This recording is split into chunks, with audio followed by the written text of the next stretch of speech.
Welcome to Draw Process. I'm Ike. I draw pages of my comic here in this weekly series, and I process about my development. These are the roughs. This is the initial drawings based on a loose script that I have for my story. So this lizard man is diving off of the boat from the last page. We saw him making his way to the edge of the boat on the last page. Now he's diving into the water.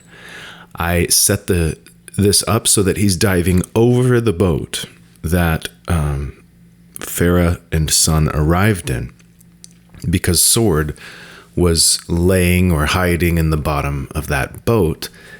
I wanted to introduce him into the scene so that everyone will know he's okay. You know, if this Kurok, the lizard man, arrived on the boat,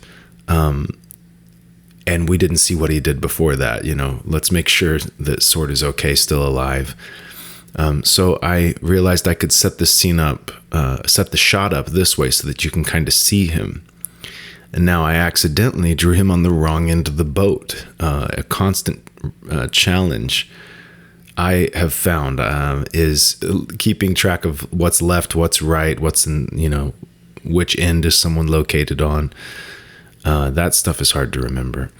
He was laying on the other end of the boat, so that messed with my composition here, my plan, and I correct that later, you'll see. This panel in the top right, a small panel showing the small figures of the captain, Farah, and Son on the boat, and the splash of the lizard man entering the water, just his tail and feet showing. And then we have a small panel that shows a close-up on Sword and Farah looking down at him, so she's confirming he's okay. It seemed important to show this, like there's no way she's not going to immediately check on her master at this moment. The comic could be shorter. I could get through the story quicker if I don't show this moment. But it wouldn't be logical to her character. And it's something I really find annoying in movies more than in comics, because in comics, oftentimes, it isn't as sequential of storytelling, which is kind of a complaint I have. Make it, if it were more sequential, then people would find things like this missing to be more annoying. It would bother them. They would feel like something's off. But part of it's the nature of the medium, but part of it is that the writers, the authors are not making it as sequential as they could, to give that the reader the ability to notice when that is off. You'll have to have a strong enough signal for them to notice it. So, but yeah, in movies is a good example. I always find that annoying when characters are not logical. They're not doing what it seems they would be doing. If they're not doing it, they should have a good reason, at least panic, the reason that they're off. The lighting will be corrected soon. There you go. Okay, so I have the captain. He's standing facing Farah. We don't know what he's going to do next. One of his men was just decapitated by the lizard man. He was watching intently, seeing a small boy defeat this large lizard man. That's surprising. What's he going to do? Another man of his got his head crushed. So, what's he going to do now? And I take a good little bit of time, several images to show, to establish him, show movement in him. So I've got his expression, looking at them after I've established him in the space, taking that opportunity to show the decapitated soldier of his there. And then he puts his fist to his heart and basically salutes Farah and Son. And I decided to not use any words at this point to have him convey what is meant by this. Again, visual and sequential storytelling. There's a sequence of images, and there's visuals that convey expression and meaning. And can I tell the story without words? How much can be conveyed through the visuals? My art style has moved into more detail in the figures. Some of that is the result of studying anatomy and drawing with an intention, like a focus on that.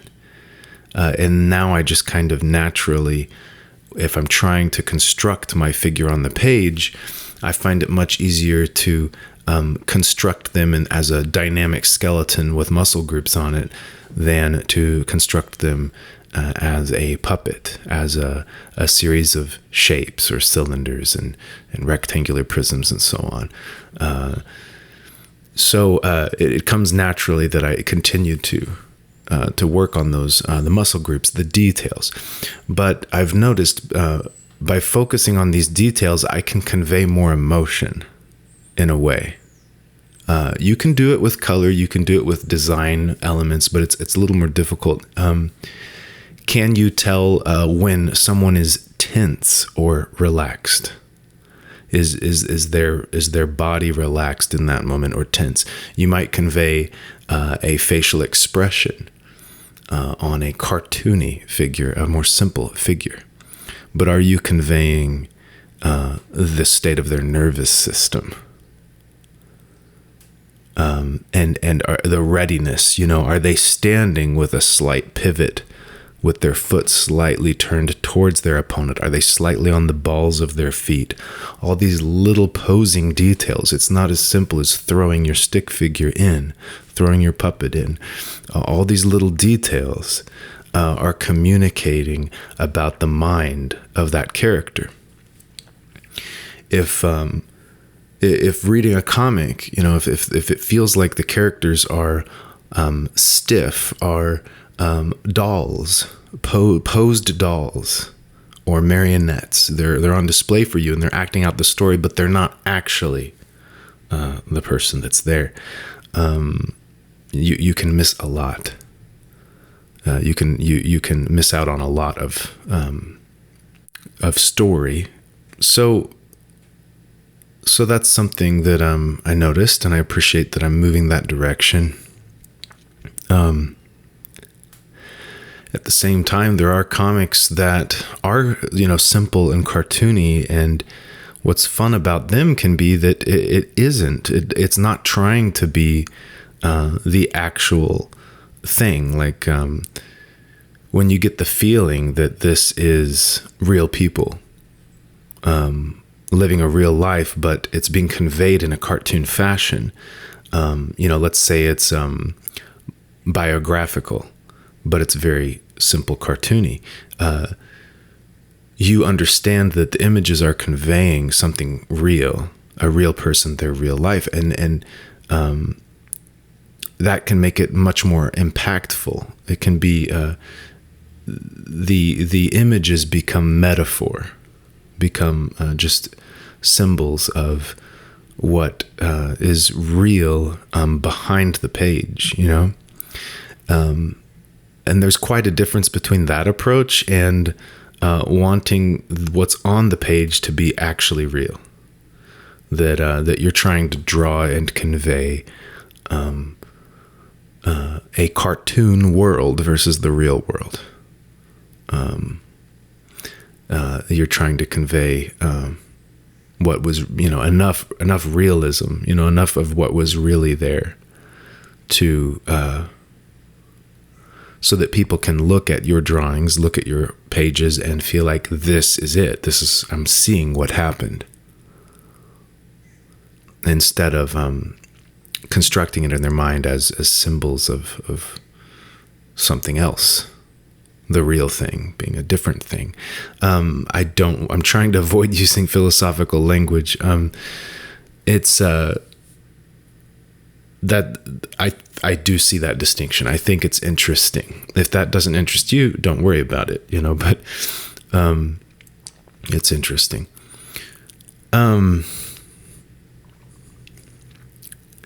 This is when I go back with my second layer of pencils.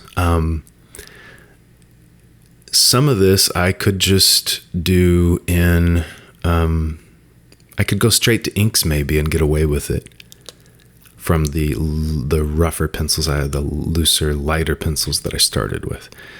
But by adding these extra pencils, it's a chance to double check my decisions. I get to construct more of the expression on this guy's face. I get to find where the shadows are going to be and everything, and I make sure I'm happy with those decisions.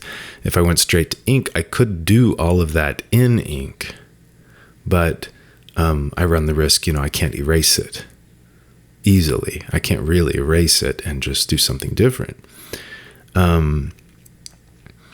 But as you'll see with these panels, I haven't really had to erase. I think that I should be a little more risky. I should try going to inks sooner.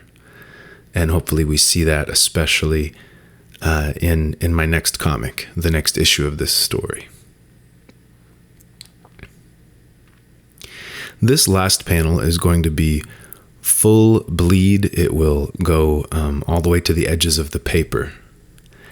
And I've really enjoyed using the white paper, the white background, and letting my figures pop off of the white background. And I've been enjoying doing that where the figures are still in some of the background elements of the story. So here, the skyline behind him, the line of the hills, is still visible, and everything below that will be in color, is drawings. But instead of coloring the sky will be the white paper. It allows him to pop, and I chose to pop off of the page in a way, because he's breaking that silhouette. His silhouette, is breaking the line of the horizon, is breaking out of the panel, in a sense, into the empty space. His head, I had it go up over the panel above. I don't think that's going to be confusing to people. You have to be somewhat cautious with that. Because this panel is going into the panel above it, the reader might go from that panel above down. They might follow what invaded and go to that panel. That's unlikely in how I've done it here. There's clearly the row of 3 panels and although the guy's head is slightly intruding on that middle panel, it's clearly part of this bottom panel. But sometimes you have to be careful with that. I think it was fine this time, and it's nice. I don't typically let things pop into other panels and do things like that. There's a way that it breaks the sense of the sequential nature, the film, the movie that's playing in your mind, the sense that these things are happening in time and space. You play too much with your panel shapes, and you let things jump out of the panels, and you're busting them out of time and space. Like you're literally bumping them out of time and space, which is framed by the panel. And you do too much of that, and you will disrupt the sense of time and space and of the movie, of the sequence of things. This was fine in this case because this is the end of the scene. Is when he puts his hand to his chest and he looks at them in that last panel. That is the end of the scene. It's a good moment to pop out of reality.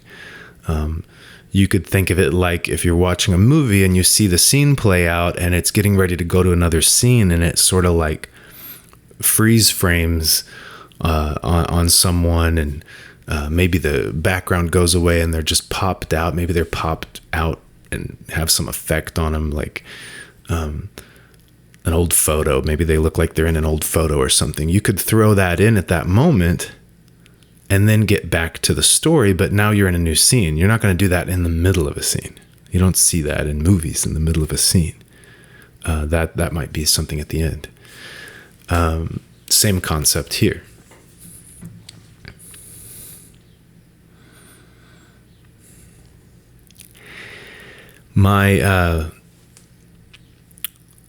In some ways, my pencils were less refined this time than they have been.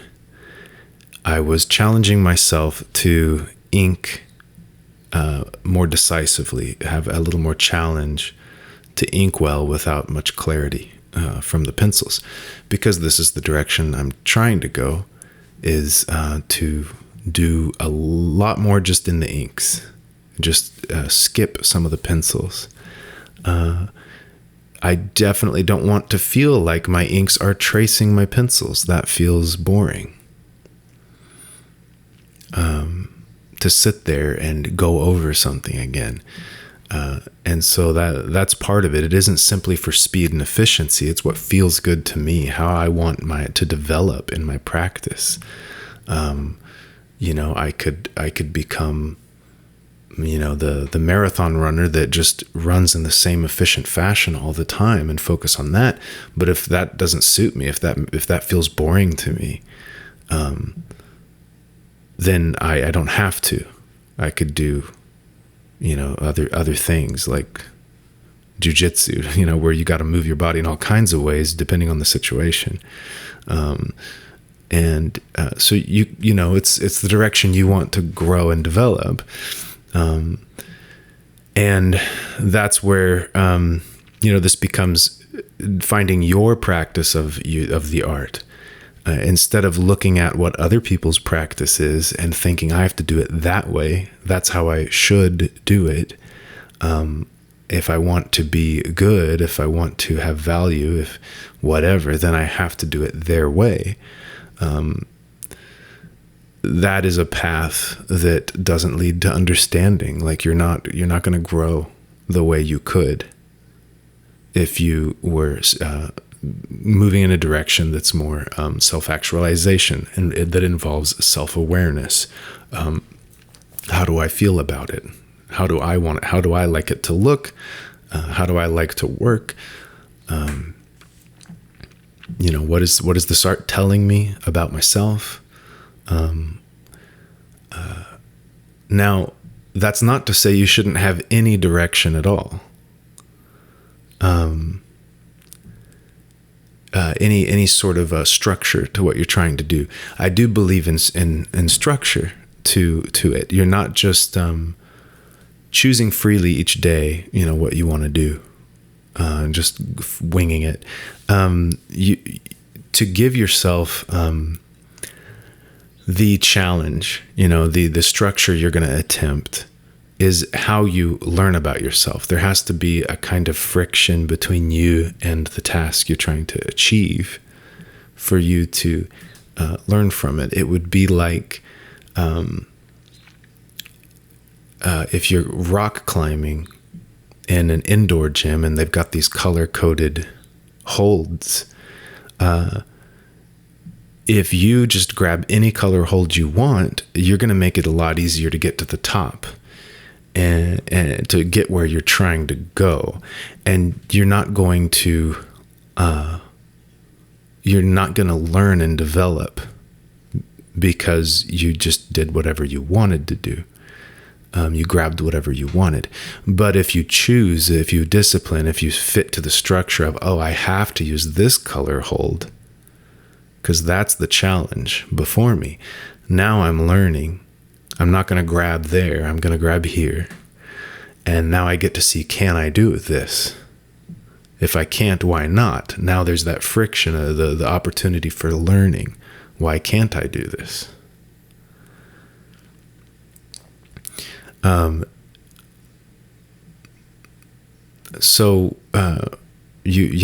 do believe in that. That's very important to development and learning, is discipline and choosing a structure to stick to, at least for a time. You might not want to mess with that structure until you have good reason to. it's kind of like the scientific method. You need to control it and run the experiment and actually learn something about what didn't work. Now I'll try something else. The tools you use, when I didn't switch to this kind of pen until I felt I had learned what I needed to from the prior experiment of using micron pens. And I'm not going to switch off of this one until I feel I learned what I needed to learn from this experiment.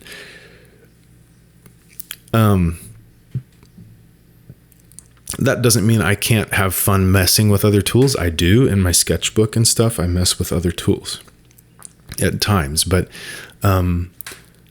that's like cross training. You don't do that all the time. You're doing that kind of for fun and to stretch yourself, mix it up a bit. And you can learn a lot by doing that, but that doesn't mean you don't have your primary discipline. So this was the end of the fighting in this volume. And volume 1 and 2, they really hinge on each other. They really fit together. I call them episode 1 and 2.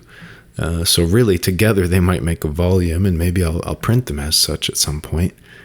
But this is together, they really start the story. At the end of this story, we're getting to a good starting point for the ongoing series. These two episodes together make the intro and the premiere, and now I can get into new stories, which will get more in the direction I want to go, which is episodic adventures.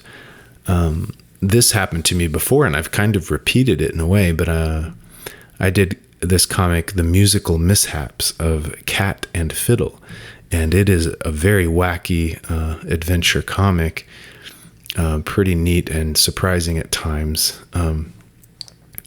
But it was 6 issues and then a 68-page issue. That was the start of volume 2, and I dropped it because I just did not want to sustain such a long volume 2 story that was not going where I wanted it to. The format of the story was like this one, where it's a long form story. But my vision for Cat and Fiddle was always to get to the point where I did episodic adventures. But it was like, by the way I chose to introduce the character in the first volume, it left me feeling I needed to work from that point. And so I'm like, okay, I need to work out another story from this point that will get this character where I need them to be in order to be the person that's going to go on these adventures. And so I kind of,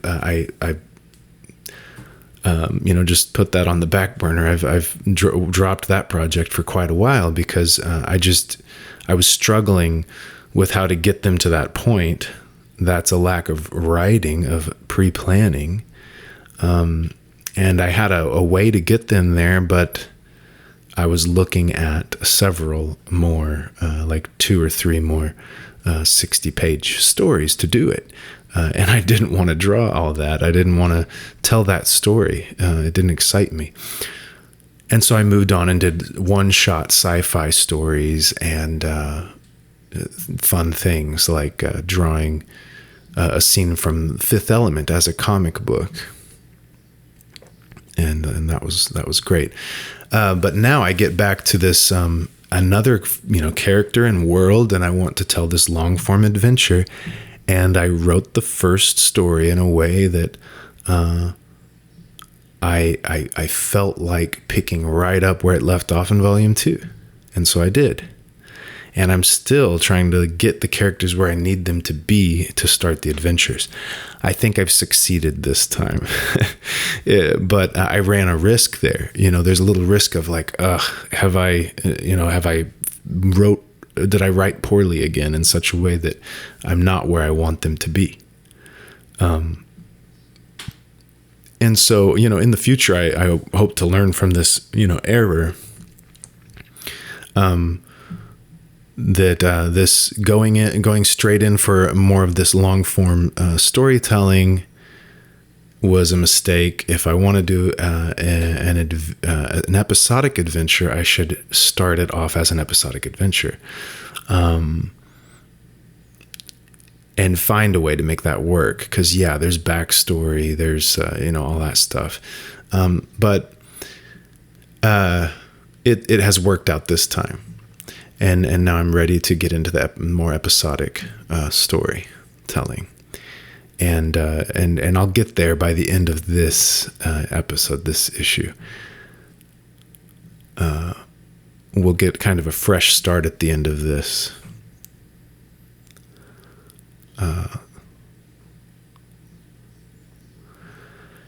And that's going to be good. Yeah, I'm really looking forward to getting into that, because I'm going to be able to experiment with new ways of drawing, hopefully getting a lot faster at it, and of producing the stories. I'll probably be doing a lot shorter stories, so I can put out 1 or 2 per year, probably 2 or more per year, because they'll be more of a single issue length, and I get to experiment with all kinds of new worlds.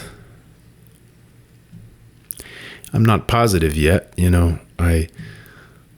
22 pages feels so short for the way that I like to draw, the way I like to do storytelling. So it might be, 30, 40 page issues, but still shorter than these have been. And each one is a new adventure. So I get to come up with new cities, new worlds, and monsters and everything. Touching it up now with the white out, opaque acrylic paint, and then a little bit of micron to touch up a few spots. They're not super important. It looked okay without it, but I like to do a little bit. And I might even do a little bit digitally, erasing digitally a little bit. And then I bring it into Clip Studio Paint and color it. It's just flat colors with one shadow layer and one light layer. The color palette developed over the course of the issue, and I just stuck with the same palette. I'm continuing to improve at that. I still feel like when I first start to color a comic, it will feel like I'm still unsure, but then after many pages, I'm like, oh yeah, this is obviously how it looks like. I really get a feel for the color palette, for the way it's supposed to look after several renditions of it. I'm still not an expert at knowing that ahead of time. I'm not good at knowing that ahead of time. I have to feel my way to it to a degree. May not matter. I may go to black and white issues after this, so it may not matter that what I'm learning there. I like seeing it in color, but I don't love coloring. I don't really enjoy it. So it doesn't interest me. So it's something I will probably do less of in the future as I continue to hone in on what my practice is. And that's it for this week. I'll see you next time.